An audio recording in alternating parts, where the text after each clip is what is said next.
Je to takové přisvědčení k tomu, že existuje muzikánské nebe. A oslava toho.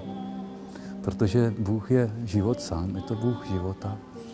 A když máme spolu mši, tu bohoslužbu, tak to vlastně slavíme, tady tu realitu, která se stává teďka skutečností. Ivan nás vzal jednak do party s takovými lidmi jako Patti Smith nebo Iggy Pop.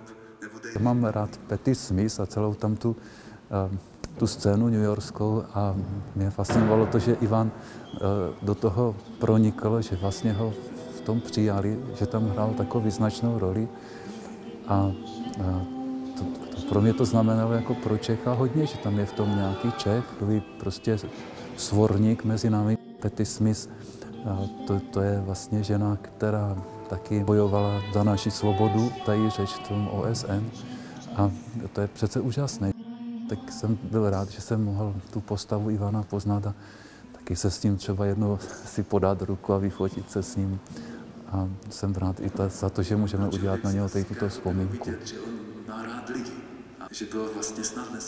On byl takový slušný, že jo, prostě nemluvil hrubě, nefetoval, nepil, nehulil, byl zodpovědný. Vlastně v těch začátcích, v době, kdy ti ostatní rockeři jenom hráli a třeba hulili a tak on pracoval, že a až po práci hrál. Bylo to na něm vidět, že je to takový vlastně zářivý typ člověka. Co nikdy nekončí, protože život, Bůh je muzikánské nebe. To já nevím, co to bude. To si musíme počkat. Třeba tam všichni ti muzikanti spolu jamují, jak se říká. Tak třeba umím si to představit a docela se na to těším.